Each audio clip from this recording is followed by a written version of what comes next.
Today on the Lazy RPG Talk Show, I'm going to talk about some recent articles on Sly Flourish. There are a couple of new bundles of holding that we want to spotlight today, including one from Traveler and one for Tales of the Valiant. There's a very cool RPG documentary from a PBS station in Texas that we're going to look at. You now have the opportunity to vote for your most anticipated RPG of 2026 over on EN World. Today's main commentary topic, how you can save Dungeontube. Does Dungeontube need saving? I don't know. We're going to talk about that, but we're going to talk about what you can do about it. You as a GM, you as an enthusiast of this hobby, what can you do? We're going to talk about that. How do you modify published adventures is our tip today. What is when you're playing a published adventure and you need to twist it and turn it into something that works well for your group, what are the things that you should be paying attention to? We're going to use a specific use case. I have an adventure that I ran this past week that I needed to modify significantly, and we're going to dive into that one and show the kinds of things that we need to do. And we're going to answer more questions from the Patreon Q&A. All today on the Lazy RPG Talk Show. I'm Mike Shea, your pal from Sly Flourish, here to talk about all things in tabletop role-playing games. Last week on Sly Flourish, I wrote the article, Crap I Keep in My RPG Tackle Box. This is now published over on Sly Flourish. You can find a link in the show notes, of course. Those of you who subscribed to the Sly Flourish newsletter would have gotten this sent directly to your inbox. Those patrons, hero tier patrons of Sly Flourish, would get this as a readings and reflections, a podcast where I read the article aloud, and then we do a little bit of a talk, like 7-8 minutes, where I talk about what kind of went behind it and some other thoughts that I have. In this one, I talked about other things that I use in my games. So if you're curious, I think that's the best way to hear about that. And it was really fun to talk about all the things I keep in my little tackle box that I bring to my game that is remote and the game that I run in person. Next week's article is Tips and Tools for Timing Sessions. You will find a link to this down in the show notes as well. You can also find this on Sly Flourish, and you can get this sent directly to your inbox by subscribing to the Sly Flourish newsletter. Again, totally free. There's no reason not to do it. It's a great way to get RPG-related articles sent to your inbox. And if you want to hear me talk about it on Readings and Reflections, you can hear me talk about it on Readings and Reflections, where I go into details of it. I read the article, so you don't have to read it if you don't want. You can listen to it in your car or whatever, and then I talk about it. We talk about what's going on. What tips and tools. So I haven't done this one yet. I haven't done a Readings and Reflections for tips and tools for timing sessions. I might do that early because I think Christmas is Thursday, and I'm probably not going to get around to it on Thursday. So I would probably record it early so that you can still hear it Thursday evening. That's what's going on with Sly Flourish. No major things going on in the Patreon right now. I've got some big projects I'm working on, and some of those projects I'm going to be bringing, pieces of those projects I'm going to be bringing to Patreon in the future. I will be talking more about those, but I've got two big things that I'm working on. One that I'm working on for my big next year project, and then the thing that I am working on for the year after that, which I'm already starting. So I've got two products that are sort of in parallel. I kind of started them around the same time. One of them, I already have a full first draft, 85,000 words. Already done. And I'm sitting on it for a little bit before I kind of dive back in and start to work on it again. And then another one, I have an initial piece of it, which is going to be a nice Patreon feature. So that will be coming out probably next year. Or certainly next year. Next year is like a week away. So that's probably going to be something that's coming out next year. Plus, I still have some City of Arches stuff that I want to finish up. So that's going to be coming out on the Sly Flourish Patreon. Bundles of holding. I have often brought up that bundles of holding and humble bundles are some of the best deals you can get in tabletop role-playing games. Oftentimes you are getting products at like a tenth of the normal cost for products. And there are two new bundles of holding that I want to talk about today. I want to give the disclaimer that I get free promotional copies of these bundles of holding. In one case, it was stuff I hadn't had, so I definitely got it through the promotional link. The other one, I already had everything, so I didn't need to get it from the other one. And we'll talk about the second one in a bit. But the first one we're going to talk about is the Traveler bundle of holding. So Traveler is a long legacy science fiction RPG. I had a chance to play it. A friend of mine ran a campaign in Traveler. And probably not my system of choice, but definitely I'm interested in it. And recently there was a thing about the creator of Traveler moving the intellectual property over to to Mongoose. And now they're available on a bundle of holding. So for $13, you can get the Traveler core rules and two Traveler source books, one called Behind the Claw and one called Sword Worlds. I don't really know anything about these individual sets. As a bonus collection, I think if you spend $25, $30. So for the $30 is the threshold level up price. For $30, You get an additional, I think it's 5 different additional source books. I'm sorry, it looks like 6 source books. Aliens of Charted Space version 1 and 2, Traveler Skandersvik, and 2 Spinward Marches source books, and Traveler Deneb the Lost Duke. Again, I don't know all the details. You should check out the bundle holding links to see what you're going to learn. But if you're interested in Traveler, if it's like, hey, if you're like me and you're an RPG hoarder, this is the way to be an RPG hoarder, right? If you're like, hey, I don't know that I'm going to play this, but I certainly want to kind of open up and read it and understand the rules. Traveler is known because it is one of the few RPGs I have heard of where your character can die during character creation. I didn't have a character die during character creation. My character actually lived, and then I flew around in a ship and smuggled goods. I think I just ended up selling goods. It was pretty interesting. So fun, cool RPG, very well respected. People really like Traveler. It's got a long legacy, and this is a great way to pick up the legacy. I will say it does feel a little bit like the prices on Bundle of Holding have been going up for fewer products. However, they are still really, really good deals. So I don't know how much I'd pick. And I don't have any data to back that up. Maybe I'm just being picky. Someone would have to tell me, like, I think some deals that they have for Bundles of Holding feel like better deals than others. This is still a really good deal. The second Bundle of Holding we're going to talk about is the Tales of the Valiant Bundle of Holding. So again, I have 2 disclaimers that I have to give for this. Disclaimer number 1 is I did receive a free promotional link to the products that are in here from Bundle of Holding. Disclaimer number 2 is I was paid by Kobold Press to write for 2 of these books that were in here. So I'm doubly influenced by this work because I think they're outstanding. The Game Master's Guide, which is one of these, was one of my books of the year, even though I wrote a good section, a bunch of sections of the Game Master's Guide.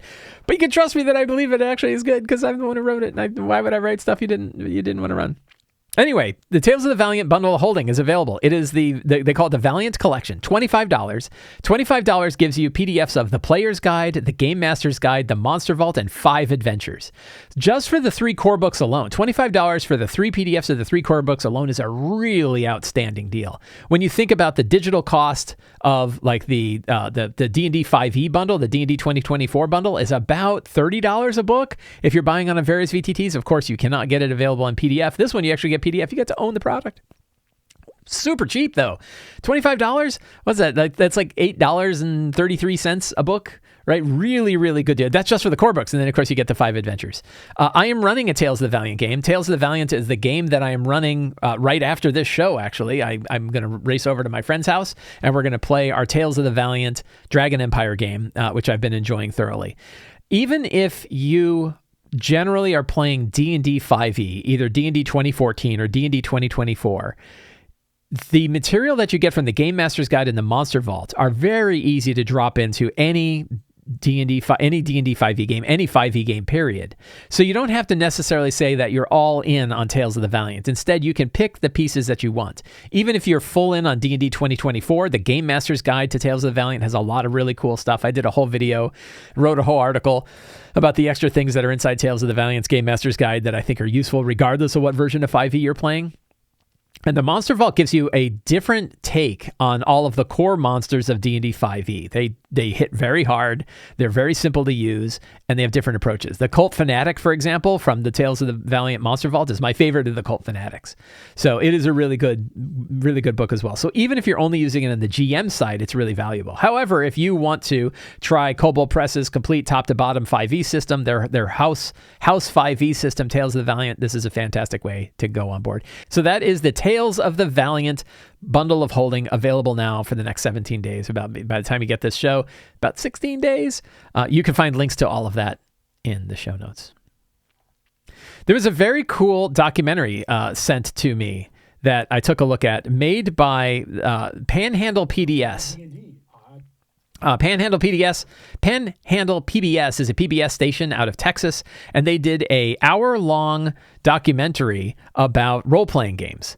Real People Fantastic Worlds is called. Unmodified Real People Fantastic Worlds, which is a really fun video that shows the community of RPGs, like the community life of playing tabletop role-playing games. I haven't finished it yet. I actually only started I'm like 10 minutes in, but I really like it. I don't know if it goes through like clear steps on like how role-playing games play, but otherwise I think this is a really good video. If you happen to be hanging out with your family or family or extended friends and things like that, and people are like, what is this thing? You could be like, you know what? Here's a video that kind of shows you people playing it and shows you like kind of why people play it and what they like about it from the perspective of people who don't know what this thing is all about. So I think it is a really cool video. You can find a link to that in the show notes. It is called Unmodified Real People Fantastic Worlds.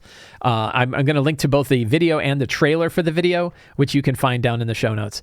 Really cool thing, very well produced, lots of interviews with lots of people who've done RPG products, and I thought a very good positive take on the hobby. So I think it's very cool. And I thought in particular, it is a useful way to kind of send a video to people to show them a little bit of what's behind the community of RPGs. Again, I haven't watched the whole thing, so I don't know if it actually says like, this is actually what playing a role-playing game is like. There are other videos that do that, but this one kind of shows like, why do people play? What is it about these games that we like so much? I thought that was really cool. Over on EN World, Morris has put together a full list of the games that were sponsored. This was he put out an open call for what role-playing games are you excited for in 2026. And there's a whole bunch of role-playing games that are listed on this list. And now you can vote for them to determine what are the most anticipated, what are like the top most anticipated games of 2026. So very interesting list. One of the things that I mentioned this when I saw the list before and I was going through them is, and this is something I think next week I'm going to talk about, kind of doing a 2025 RPG retrospective where we'll look at like what's been going on in tabletop role-playing games over the past year, and both personally and also kind of in general. But one of the things that really, I'm going to give you a little spoiler for what that is, which is, oh my God, so many awesome RPGs were released in the last year. Right, tons of really good RPGs with very high production value. Some of these that have been under work for many years, they all came out. And some of the ones that kind of highlight to me, which I've highlighted before, are like Dolmenwood, Shadow of the Weird Wizard, 13th Age. Obviously the final of the D&D 2024 books, the Monster Manual came out. The D&D starter set came out. There's and so many box sets, Land of Eam, and so much more. The Alien RPG. There's so many RPGs that came out in this past year whose production value is just through the roof. They're so well made. Right. And not all of them are perfect RPGs by any means, but they look really good and they have a lot going on in them. So I feel like this past year was a really outstanding year for a whole bunch of new RPGs. The question is like, what's next year? And there's a few on here. I'm not gonna mention the ones that I voted for because I don't want to influence the vote, right? I want you guys to go vote on your own and tell me, to tell everybody what RPGs you're excited about. You can vote for 3, so I picked 3, and there are 3 in particular that I don't think they like stood way up over the top, but they were definitely 3 that I was interested in. There are 3 that I have supported and am eager to get in my hands. So I'm very interested to hear what RPGs, and if you want, so I would suggest you can go leave a comment in the channel or whatever, but better is go over to EN World, log in and vote, and that way people can see all kinds of stuff. So I think that could be very interesting. So lots of cool stuff that are going on. So that's very interesting. I'm very curious about that vote. And next week we'll be doing a big retrospective on all of the kind of cool things that have happened in 2025 with RPGs, which I think has been a lot of really cool things. Can you save Dungeontube? If you are a prominent user of the YouTube algorithm in the world of RPGs, you may have seen a couple of videos in your feed. This is part of the problem. You've seen a couple of videos that have floated in your feed that are talking about the end of Dungeontube. Dungeontube is dead. I never even heard the phrase Dungeontube until the last 2 weeks, and I'm part of it, right? I think I count. And I had never really heard the phrase Dungeontube before. So that was pretty interesting. And there was one video that went out that was like kind of, oh my God, here's the death of Dungeontube. And then there's other videos that were kind of saying like, it's not quite as bad as you think it is. And then there's been lots of chatter among lots of creators. I belong to a couple different, I have some friends that I talk to who are in the Dungeontube community, and we will chat in various forums. And then there are some Discord servers and things like that I'm on where we talk about it a little further, and I hear about it and I can kind of pick stuff up from it. But I'm not going to focus on the kind of stuff that everyone else has been focusing on at Dungeontube. I have a different take, which is the only reason I'm talking about it. Hearing about the woes of us poor YouTubers and, oh my God, our ad revenue and all that stuff doesn't matter. What matters is you and your games, right? You GMs and your games and the stuff you're running and the information you're getting. And that's what I'm going to focus on today. That's what I want to talk about. It's not about me. It's about you. It's about you and how you save Dungeontube, but not really. It's not really about you saving Dungeontube. It's about how you can build the cool environment you want. So here's the main point that I have. Your nice bottom line up front. The main point is playing YouTube's algorithmic game is like having a slot machine strategy when the casino is twiddling the dials behind the machine. Right? The idea that we can somehow work the algorithms. And I've heard all kinds of stories about, you don't need to just have one shock face video. You need 2 shock face videos. I did one with 2 shock face videos and I got 30% more views on my thing. Oh my God, right? And some of it's not exactly not true. Are there some slot machines that work better than others? Yeah. Can you kind of work a strategy? Maybe, but guess what? It's still opaque. The system behind is opaque. That's the problem. So you can support this is what you can do to save Dungeontube. Support your favorite creators in ways that really help them, many of which are free. And here are some that I'm going to whip right out to you. Here are some things you can do to support, and I'm going to expand it beyond Dungeontubers and get into RPG creators overall. Because there's lots of really, really great RPG creators out there. Lots of people making really cool products and helping people run their games that are not on YouTube. And you can support them too. And here are the things that you can do. First, tell your friends about them. Right? Use the actual algorithm of human beings talking to other human beings. Powerful algorithm that's been around for, I don't know about millions of years, but hundreds of thousands of years, talking to people, right? Telling people about the stuff you like. Go tell them, email them, post on your social media sites. Hey, I really enjoyed this video from this guy, right? Or whatever. Or just tell your friends or go to your Discord server and share links. We do this in the Sly Flourish Discord server all the time. Oh yeah, I watched this video. It's really cool. That's where I find cool RPG videos. I don't find them by going to YouTube. I find it because people tell me about them. Share the links, right? Email them to your favorite game master. Talk about them in whatever forums that you talk to. Use that algorithm. You want to help me? You want to help the Sly Flourish Dungeontube? When you find a segment that you really like, that you thought was interesting, share the video on your platforms. Ideally, platforms that are non-algorithmic, because the algorithmic platforms they're gonna downrank your links that include your posts that include links. So you kind of have to tell people directly. Join their newsletters. Right? I'm gonna say there, but you could join my newsletter. The link is down in the show notes below. Newsletters are a great way to directly connect to a creator and not have any billionaires between you and them. Right? When you sign up for the Sly, I'm going to speak personally about it. When you sign up for the Sly Flourish newsletter, it's you and me. There's no billionaire. There's a company that manages my newsletter, and guess what? I switched companies and nobody knew. Right? The newsletter format changed a little bit, but nobody knew. I can move from one company to the other when I move the newsletter. The newsletter's between you and I. Right? That's a direct connection between you and I. It directly helps me when you join the newsletter, and I hope helps you by giving you interesting stuff that you can read in your inbox. So join their newsletters, right? It's a great way to do it. If you must use YouTube, and I use YouTube, we all use YouTube, hang out on the subscriptions tab. You have a tab in your YouTube that's the things that you actually subscribe to, and it gives you, and actually I'm not so sure about this anymore. Generally speaking, I believe it's supposed to give you all of the videos that your creators that you subscribe to actually create. It is a non-algorithmic feed. I'm actually not sure that that's true anymore, because I've started to see stuff show up in my subscriptions tab that I definitely did not subscribe to, because I know it. Like, I saw a video and I'm like, I've never heard of that creator before. And I clicked on it and I'm like, that is not the channel is not one I subscribe to. Why is it showing up on my subscription feed? Also, it pushes shorts like crazy, because guess what? YouTube loves shorts. Instagram loves shorts. TikTok is nothing but shorts. And the reason why everyone loves shorts is because you never leave. You go, you watch a short, you go to the next short, and that's what they want. They want you to stay on their platform forever and never leave. And so they push shorts like crazy. So actually, this one isn't a great one. But if you must use YouTube, use your subscriptions tab instead of the algorithmic tab, and you should see more stuff from the actual creators you create. But I'm not so sure. Discuss your favorite creators on open RPG forums. RPG Net is one of them. EN World is another. EN World is one that I really like. I talk about Ian World all the time. I hang out over on Ian World. It's one of the ones where I go to see like what's going on and see what kind of conversations are happening. I really like Ian World.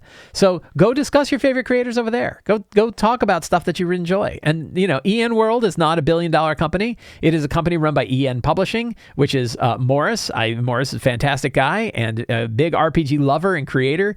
He has the Dynasty RPG. I think it's the Dynasty RPG that he talks about, right? So he clearly loves RPG if he has the Dynasty RPG. I don't think it's Dynasty. He had something else. What's the one where Who Shot JR? Dallas. The Dallas RPG, I think, is the one he's got. So hang out on forums that are dedicated to RPG stuff, right? That is a way that you can kind of break away from this. And that's a way that you can save Dungeontube by bringing Dungeontube elsewhere. Subscribe to podcasts. Podcasts are another direct connection. When you subscribe to the Sly Flourish podcast, it is a direct connection between me and you, where you get the latest podcasts that I put out. You can decide if you want to listen to them or not, but there is not an algorithm in the way. Of course, companies like Spotify and YouTube are trying to monopolize on podcasts. It's really terrible. The idea that YouTube calls a thing a podcast bothers me because there's no RSS feed. Podcasts are about RSS feeds. They're about being able to have a third-party client that connects to a site so that you get new recordings of stuff. YouTube's not a podcast site, but the term podcast has now changed, and now YouTube apparently counts, and I think it's BS if you ask me. Use RSS feeds. If you don't know what an RSS feed is, you can go Google it. Maybe use DuckDuckGo instead. Go learn about RSS feeds, find an RSS client, and there are numerous ways to find RPG creators in the RSS space. So I have a site that actually parses a whole bunch of different RSS feeds from many different creators, and you can see an entire blog roll of all of the different blogs that I follow on this site for what I call the TTRPG blog roll or TTRPG blogs post. It's actually at dndblogs.com. I kept the URL, even though it's not just D&D stuff anymore. And you can get the syndicated feed from this as an RSS feed. You can find an RSS reader. I really like NetNewsWire. I use NetNewsWire as an app that I have on my phone, and that's how I interact with RSS news. Fantastic local client app. Lets me highlight stuff, lets me share stuff, lets me do all kinds of stuff. So it is really cool. And RSS feeds are a fantastic way to interface with the hobby. It's a great way. And again, it's a direct connection between you and the creator. If you notice this theme, find ways to directly connect to a creator rather than having these giant mega corporations sitting between you and the creator and their work. Join Patreons. So now we're getting all the stuff that I talked about so far is free. All of those things that you can do to help save Dungeontube, right? And you don't save Dungeontube. I'm gonna disagree with some of my fellow Dungeontube friends. We are not going to save Dungeontube by trying to find a better way to use the slot machine when they're tweaking the dials behind the casino. Our way of saving Dungeontube is moving, not leaving necessarily. I'm not leaving YouTube, right? I'm not going to take these videos off of YouTube, but I also don't pay that much attention to how many views something got or how many views something didn't get. Have I seen a drop? Yeah. I've seen about a 10 to 20% drop, not just in videos, but also in things like book sales. So it's a direct bottom line thing for me. But also the kind of time in the industry after D&D 2024 was announced and released, it's a little quiet in the industry. So is that a huge oh my God? No, not really. There's still people coming. It didn't completely fall off a cliff. For some people, it did fall off a cliff. But I'll tell you what the answer is. And it's not click subscribe, ring the bell, and leave a comment. Right? It's not like, hey, maybe if I think the right way and I pull the levers in the right way, all of a sudden my stuff will explode again. No, it is by figuring out ways to support creators that are outside of platforms that do not serve either the user or the creator, which is what we've got right now. YouTube does not serve either, right? YouTube serves advertisers, their own advertisers. That's who they serve. And it's not gonna get better. That situation is not gonna get better. So these are things you can do that can help. And it's not even going to help as much as the draw of what YouTube does. That's why we're staying on YouTube, right? 40% of patrons of mine find me through YouTube. I'm going to keep using that as long as it works. However, when they're there, once you've found my stuff, I would really love it if you supported me in other ways. And there's a bunch of free ways. Join the newsletter, subscribe to an RSS feed, maybe follow it on the podcast, follow the podcast, check out the blog, tell your friends. That's the big one. Tell your friends about it. Is it going to have nearly the same reach? No, but you tell your friends about the stuff, share books, right? Share links to stuff. And that helps. That helps a lot. So word of mouth, use the human social network. It can work. But some things that you could do to support your creators that do cost some money. One is Patreon. Patreon, could it inshittify? It could, certainly. It's a centralized platform. But so far, they have some guardrails in place. For example, I have a list of all of the email addresses of all of the patrons. So I could actually email them outside of Patreon to say, hey, I know you subscribed on Patreon. I'm moving to another thing or whatever. But so far, Patreon has been pretty good. Is it going to be good forever? No, almost certainly not. Is it good right now? Yeah. Is it better than others? Yeah, I would definitely say so. So you could support creators on Patreon, and that, a lot of them have different tiers. They have different ways that you can support them. It's a great way of financially supporting them, and it's a great way to financially support groups when we are in a pretty volatile industry. I mentioned that we've had roughly a 10 to 20% drop in overall engagement, both in sales and views and other areas and what have you. That's not true for Patreon. Patreon has been very steady and very solid. It has helped a lot. So Patreon is a great way to continue to support creators when we're going through kind of ups and downs, lots of ups and downs. So if you can afford it and you support you support the creators and you want to support them financially, Patreon's a great way to do it. The other way, of course, is buy their products, buy their books. If they make books, buy their books. If they make other products, if they make other kinds of things, pick them up, right? Pick them up as gifts for other people, pick them up to support them, pick them up because you like the product. But that's definitely, obviously, a very great way to directly support your creators. I have a strong opinion about published adventures. If you are a GM who runs a published adventure and it doesn't go well, and you blame the adventure for it, you're blaming the wrong person. I believe that we GMs are responsible for all of the material we bring to our table. And if we buy and pick up and read a published adventure and we get ready to run it and we don't like it, it's our responsibility to turn it into something that we do like. That's my belief. We are ultimately responsible for the stuff we bring to the table. And the good news is, with great responsibility comes great power. And that power is we are free to change anything we want to make that happen. We are under no obligation to run an adventure as written. You could argue that, well, maybe in organized play circumstances, or if you're going to conventions and people signed up for an adventure, that you owe them a good adventure. I bet you that you would still be better off, especially with some of the more egregious issues, changing those issues, changing the adventure to make it more fun, or don't do it, right? Like your alternative take is find something else to do with your time and run adventures that you know are actually going to be fun.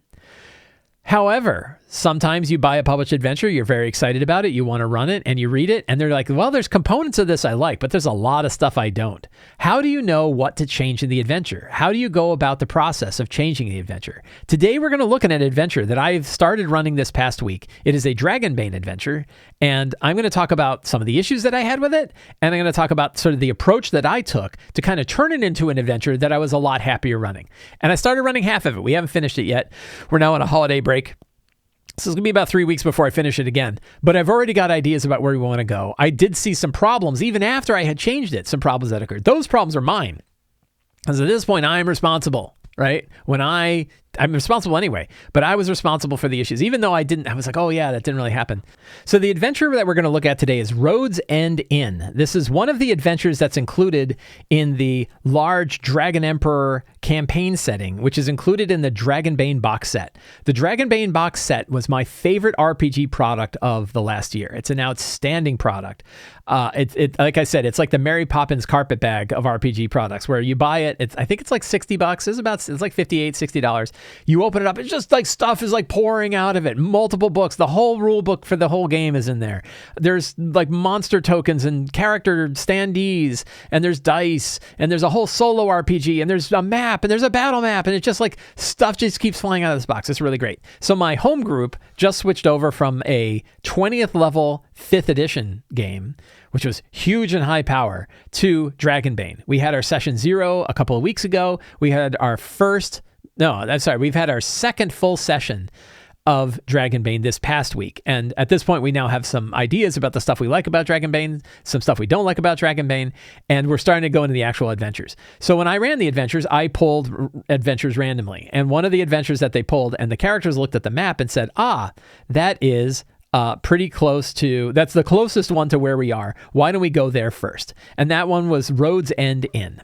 So the scenario for Road's End Inn is that there's this kind of dilapidated inn that's right on the edge of the wild marshes out east from the city of Outskirt, where the kind of central area, and it's haunted, right? It's haunted and it's cursed. And the story, this is big spoilers, by the way. If you want spoilers for this adventure, this is full of spoilers. So be aware of the spoilers. A woman named Stare was accused of having kidnapped a child, and she was thrown in the basement and died down there. And when she died, she ended up cursing the inn and its inhabitants. And that's kind of the situation, right? Is the characters, when the characters arrive at the inn, they can slowly learn that this place is cursed. Now, right away, there's like a few problems with it. And reading through it. So here's the good news. The good news, first of all, the scene is kind of neat, right? The scenario is kind of neat. The idea that there's like a woman who was accused of kidnapping a child, but didn't actually do it, but died, and now she has cursed it. We've got kind of a fun situation going on there. The problem is that the adventure misses some very key components to it that kind of make the whole thing not make a lot of sense. And we're going to talk about those. And it's no longer their responsibility to have done it. Would it be better if this was a better adventure? Sure. But I'm not critiquing the adventure at this point. I mean, you will hear me critique it. But my point is, it's now up to us. We got to fix it. I had to fix this. If I'm giving this, my friends are driving over, right? They're taking time away from anything else they could be doing in the world. They're coming over here to play a game. I want to make sure that the game that they're running is going to be fun. So I changed it. And the good news was, even though we had talk about some things with Dragonbane that we liked and didn't like, they were on board with the adventure. They thought the adventure was fun. But there was a couple of tricky bits that I ran into. So the good news is the adventure is not particularly long, right? And it's like 5-6 pages long. It's a pretty short piece, which means it's pretty easy to digest this adventure when you're getting ready to run it. That's something that I liked. The good news was that meant I was able to identify the problems with this adventure very quickly. And the shorter the adventure, the easier it is to do that, right? When I can go and I go back, wait, I don't understand. Why does this work this way? So here's some of the issues that I have with this adventure that showed up right away. One is there's immediately sort of a Deus Ex Machina where while they're in the inn, suddenly they all fall asleep and then they all wake up in a bunch of beds. And that just feels kind of wrong. The idea that like they make no choice except showing up and then they're pulled in is kind of a problem. I got rid of that and I said instead they are going to learn about the cellar and they're going to make their way down there on their own. But that's trouble because what if they don't? What if they decide they don't want to go down to the cellar? Now, luckily they did. But for example, they already knew the inn was in a shady situation when they went in. And 5 of the 6 players went in and the 6th said, I'm not going in. But then I came up with an improv on the spot idea that there's actually an alternative way to get them to the basement that's outside through a storm cellar and that the character kind of got swept into the storm cellar. But there was still this sort of like one-way door. I had to pull them into the place and make it so they couldn't just come and go at will, right? Which kind of makes sense from a curse standpoint. Like they are trapping people here. So I don't think it was out of hand. It's a little railroady though. Even my approach of like, hey, once you find the cellar door and you go down into the cellar door and you're down below, you can't get back up again. Now, an interesting thing there, when I added that sort of cellar door situation, was one of the characters tried to cast Dispel Magic on it and got a dragon. They critically succeeded. So I was like, they even managed to shred part of the curse and made it so they could get back up, at least for a short period of time. And that kept the door open for a bit until they made their way down and then it closed again. So they were able to sort of like use a Dispel Magic to sort of start to break the curse. That was something that I kind of added at the moment.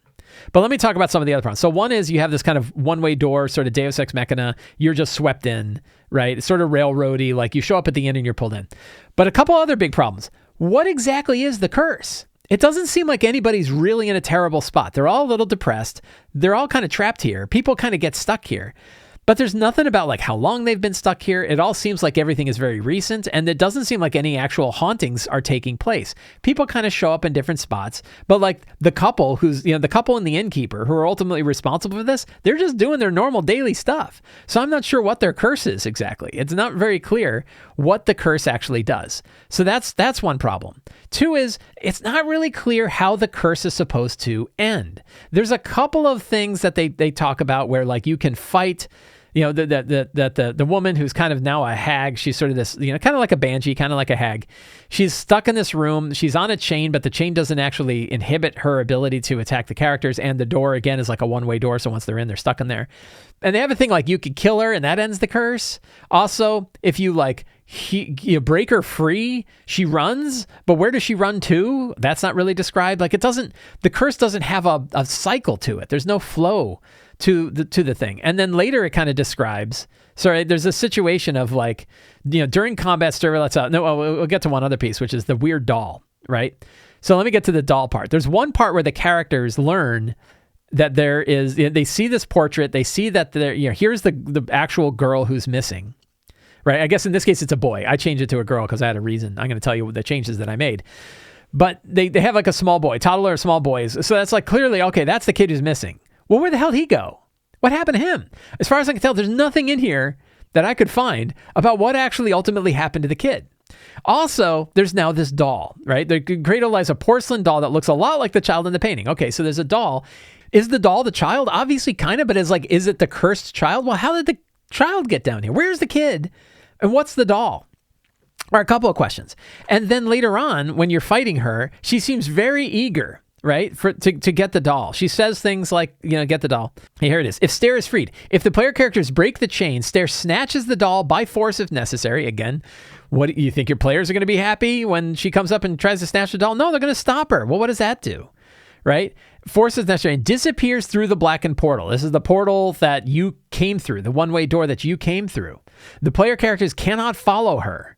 Light sources can then be lit in the room. So where does she go? Does that end the curse? Is it part of the curse? Does it make the curse worse?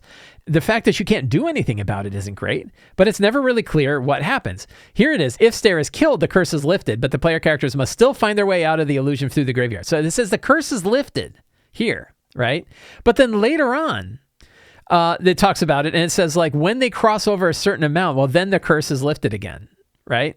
If the curse is lifted from the inn, all guests are now free to leave. So I guess they're trapped there.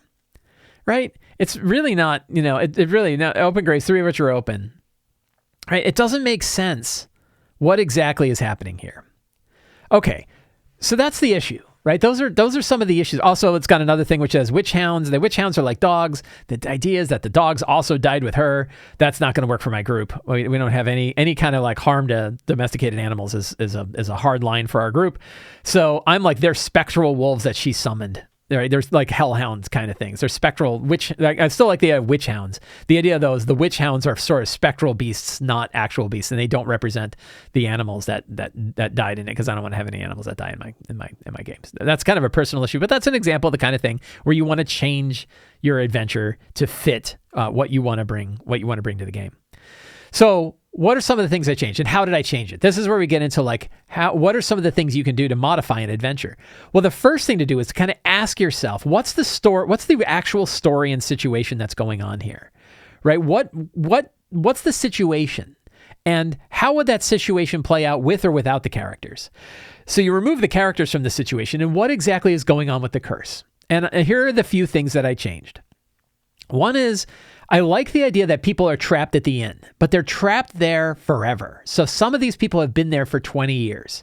So the argument that I had was the family that's there who lost their child and the innkeeper have been trapped in this inn for 20 years, which means when you arrive at the inn, it's an old dilapidated inn from the outside. It hasn't been touched in a long time. Every so often people make their way there, and when they get there, they are likewise trapped and are going to be trapped there for a long time. And the curse has been going on for 20 years.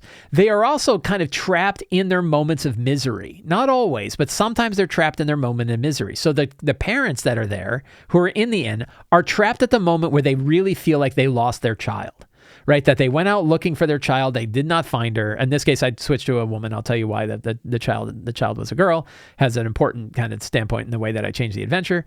And they're distraught, and they're stuck in that feeling of being distraught for 20 years. They don't even know that it's been 20 years.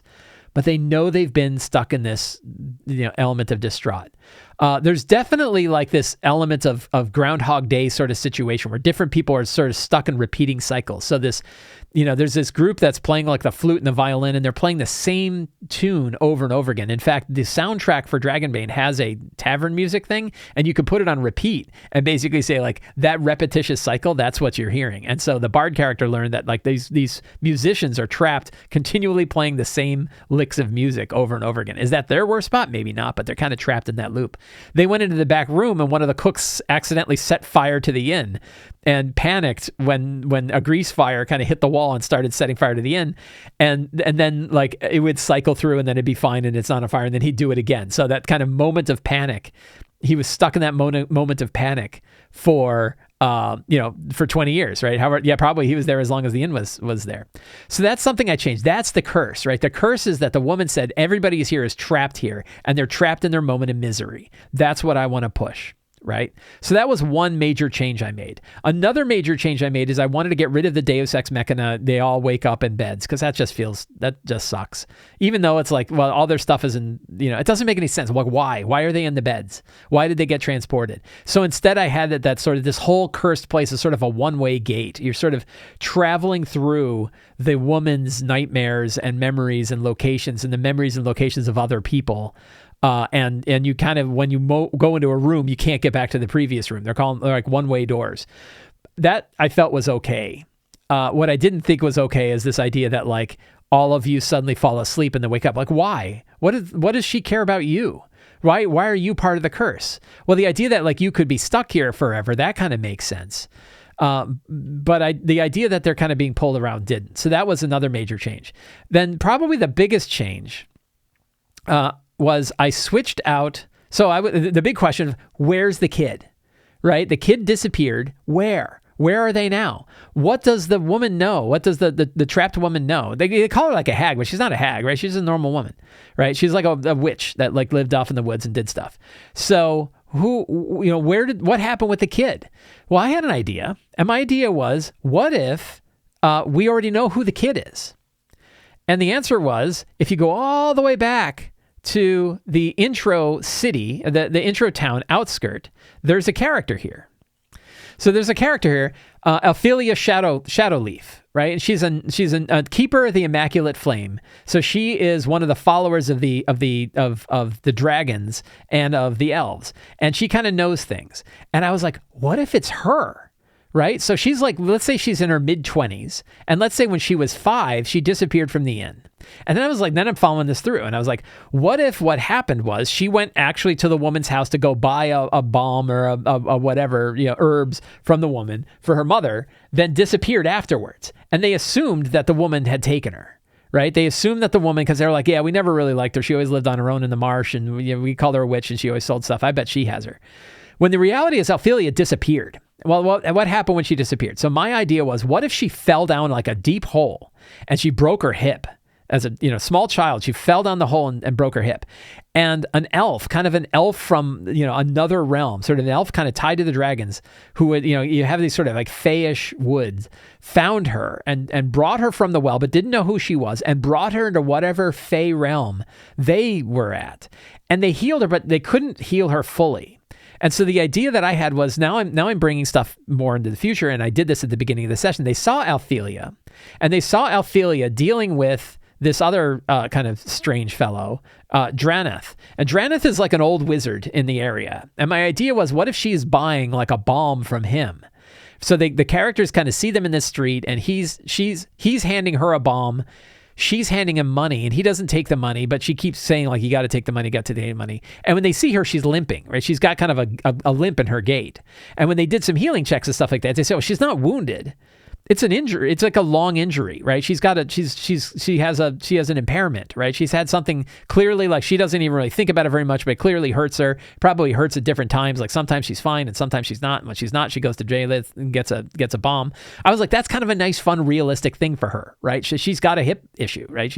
And it also means, like, why isn't she out there doing all this adventuring? She really can't. She's wearing armor and she's a knight, but she knows she can't just go off delving into the deepest dungeons because she has this impairment. And so she, but the idea was that she is buying this balm from this guy at the time, and the characters see that first, And then they go to the inn. Let's go back to the inn. So they go back to the inn. And then throughout the course of the adventure, they learn that there was this girl, right? And she disappeared when she was 5. She was supposedly picked up by this hag, and who knows what the hag did, ate her or whatever. But in truth, she just fell down the well and was rescued. And the hag knows it because instead of the doll, and this is where I replaced a key component, instead of the doll, they instead found a bowl. It was like a magic bowl that the woman, whose name is Stair, that Stair had this bowl, and the bowl was kind of a scrying bowl. And if you filled the scrying bowl with this particular kind of nice water, because one of the chambers, chamber 7, has this like underground pond, and we'll say that the pond is creating this beautiful kind of, the water is special, right? It's got fey-ish kind of stuff going on there. And they fill the bowl with water up. And when they look into it, they can see it. And they see the situation of the young girl running through the woods, falling in this hole, breaking her hip. And then the elf come and taking her out. This glowing, kind of green glowing creature kind of lifts her up and takes her and kind of disappears into the woods with her. And I kind of exposed that close to the end of the session. And 2 of the players went, holy cow, that's Althelia. And they're like, what? Like, that's her. That's the woman from the town, right? And she goes, and the woman goes, yeah, because it was 20 years ago, right? The timing works. She's about 25 and the girl was 5. The timing works, right? And they're like, wow. So they figured it out. 2 of them, they kind of figured out the clues. Like, oh, that's her. That was a fun exposure. Now we know what happened to the child, right? That works. And also it kind of starts to give us an idea about the curse itself and how the curse can be broken. So this is a part that I haven't gotten to yet. So one of the things that, but that you can see, and again, I don't want to just fixate on like how to fix this adventure. I hope what you're getting from this is how to think about adventures you're running, which is what connects the dots, what makes sense for the situation, what's the flow of the story, like what's the circle of the story, regardless of the characters. The characters will get involved and they'll learn this stuff. But what's the secrets? What are the things that they're going to pick up that are going to show them what's going on? How do you say like, oh, they've met this character, I'm going to tie this character over here to this situation over here, and now I have a clean loop, right? I have a clean connection, other than whatever happened to the kid, no one knows, right? Which might be more realistic, but it's not any more fun, I'll tell you that. And then you can change other components like, oh, I can keep the rest of this, but instead of the doll, I'm going to have it be a bowl. Right. And the bowl is going to be the bowl that the woman Stair had, and that lets her scry on stuff. And she knew what really happened, but she, nobody believed her. Right. Nobody could say anything. So they threw in the cell and forgot about her. So that's an example of like how to change that component of it. So then the curse itself, then we think about like, well, what could break the curse at that point? And I think now we have something more interesting than they either kill her or not. 'Cause like, you're also like, she was falsely accused and she's been trapped here as a ghost and she's cursed the inn. And the solution isn't giving her justice. The solution is killing her. Well, like, she's already dead for one, but that's not solving the curse, right? Solving the curse is making it happen. And so the idea is, well, if the characters can bring the bowl with the water and kind of make their way, again, a kind of a loop. They go past her through the graveyard. They make their way back to the inn again, only now they have the bowl. And they show the bowl to the couple. The couple will realize what happened to their daughter, and they'll realize what they had done. They will be both filled with remorse and shame for what they have done to this woman, and also relief and forgiveness and recognition that, oh my God, we've been trapped here 20 years. That's the curse that we've faced, is we lost our whole life with our daughter, and our daughter's alive. And she's okay. Also, Ophelia has no memories of her previous family. She probably has little hazy memories, but 20 years of her life, or some number of years of her life, were spent like with elves learning about the dragon, the dragon emperor and stuff like that. So, she's got a whole different life now. She doesn't even know that, like, hey, two days away is an inn where your family lived. She never bothered to figure it out because she had no real recollection of it. So that loop kind of fits. So now the idea of like, there is now a way to solve, there are now multiple ways to kind of solve the curse. They could also defeat the hag, right, and break her down. And you can throw all kinds of hints out there. And this is where we'd say, like, we want to have multiple possible solutions, that rather than just the only way to solve the situation is bring the bowl to the couple. Well, that is one way. There could be other things that they come up with. There could be other ways. We know that the main goal of the quote unquote villain in this, of Stair, is she wants the people to know what happened. She wants them to admit that they were wrong, that they basically murdered her. And the cost for that was losing 20 years of their life with their daughter. right? That it turned out that their daughter's fine. They lost their daughter anyway, but it turns out their daughter's okay. That's kind of the key to breaking the curse. So that's like another area to change it. I am going to bring up, and this is like a little separate thing that you get. Like, look at her, that poor woman. So another little thing, my players, so after we ran our game, we talked about Dragonbane and stuff like that. And I really love it. Like, I really love Dragonbane, but I knew it's a different kind of RPG than 5e is. And I was worried that like my players wouldn't like it as much. But really the answer is there's only one part of it so far. I mean, there's probably little quibbles here and there, but there's only one part of it that the players, two players directly said, yeah, I don't like it. Like, it's making me not like the game. And it's the idea that you have to burn your action to evade, right? That if you want to defend yourself against an attack, you have to essentially either have an initiative that's later on in the turn order or move your initiative later in the turn order. And then if you're going to evade, you have to use your turn to do the evasion. And they feel like that's punitive. Right. And I understand you don't have to email me about it. I get it that like the difference is that the action economy in Dragonbane is very different, and evading is as powerful an action as an attack is. But when you're used to 5e, where your turn and your action had so much stuff you could do, that the idea that you would burn your whole turn's worth of stuff to just defend isn't great. Even though Dragonbane, you have very fewer things that you do in a turn, which means the turns are super fast, it still feels like too much. And I talked to a friend of mine who had played a Dragonbane campaign with somebody else, and he said, yeah, our group never got over that. Like, it was one thing we really did. Like, we played it and we had fun, but we really didn't like that. Now, the interesting thing about Dragonbane is Dragonbane has two heroic options. So they're called heroic abilities, and one of them is called defensive.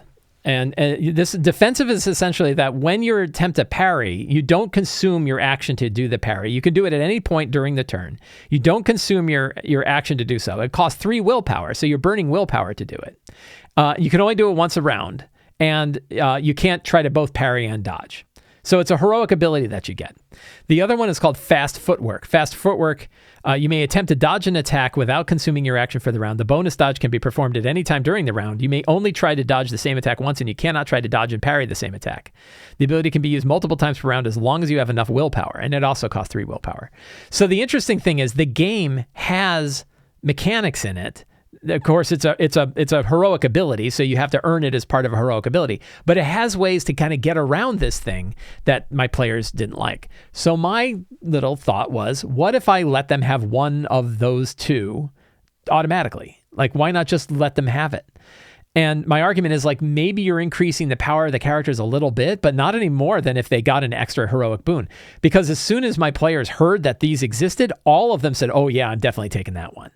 And that to me is an example of like a trap choice, right? The trap choice is we're not going to even look at any of the other heroic abilities that are there, because those are the ones that are giving us more things we can do a turn, and more things is what we want, right? In this case, they feel like it's not even above and beyond what they can do. In this case, they feel like this is just getting them even.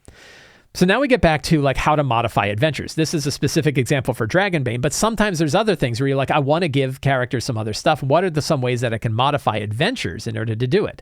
So then I had an idea. Okay, I could just start the session off next time and say, hey, guess what, everybody? I have decided that you can pick one of these 2 heroic boons. And that way you have this ability to kind of evade. You're burning your will to do so, but you have this option to evade when you're getting attacked. And but I was like, what if instead they earn it? What if they earn it during the adventure, right? So what if they have something else? And there's a section called the gallery, right? Section 8. It's right before you get into section 9. And I was like, instead of the gallery, what if it was like a gallery, but what if it was a gallery that was made up of like wooden soldiers that were like carved out of wood and given spears and stuff like that. And they were carved by the father, who's like I decided he's kind of a carpenter type, and he's kind of a sculptor, and he can sculpt wooden things. And the characters ended up fighting a bunch of these wooden soldiers. And the wooden soldiers are using all kinds of like martial abilities. They're learning about parrying and dodging, and they're doing stuff.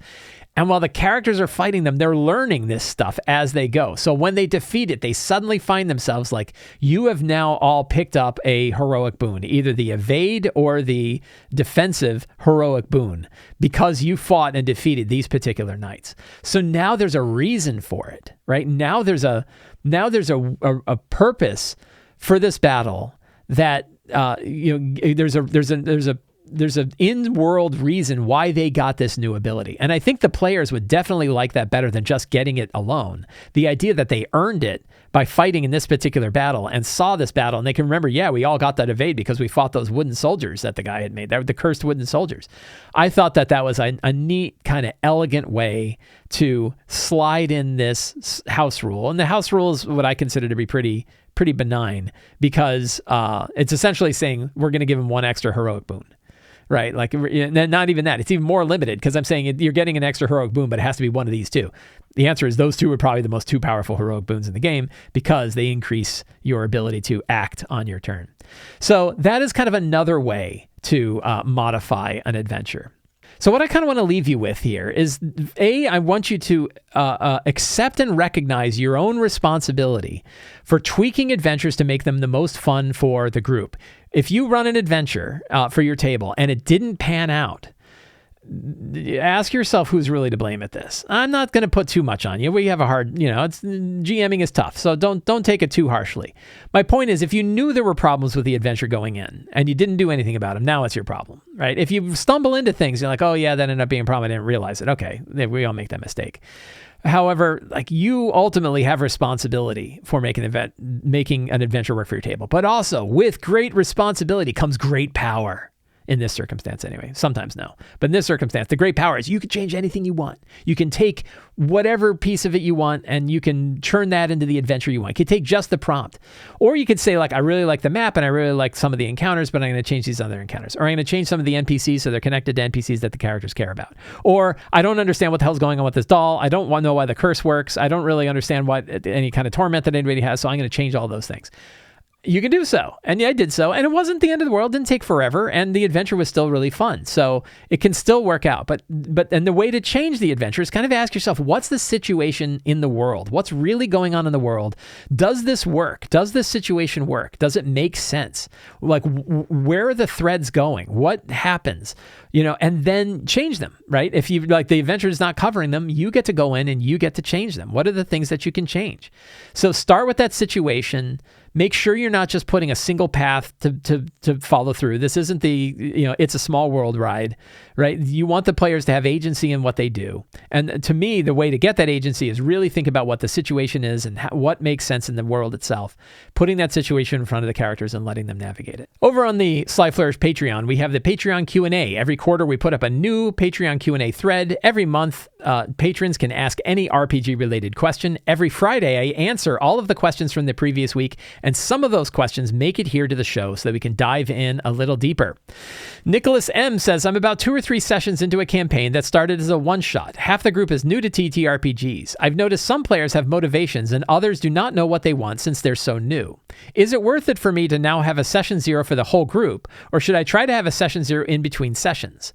I'm debating sending out a primer in between sessions and asking if anyone wants help to contact me, and I'll work with them. Or is it better to have a more railroad approach? P.S. This is my first time DMing, and they seem to be having fun.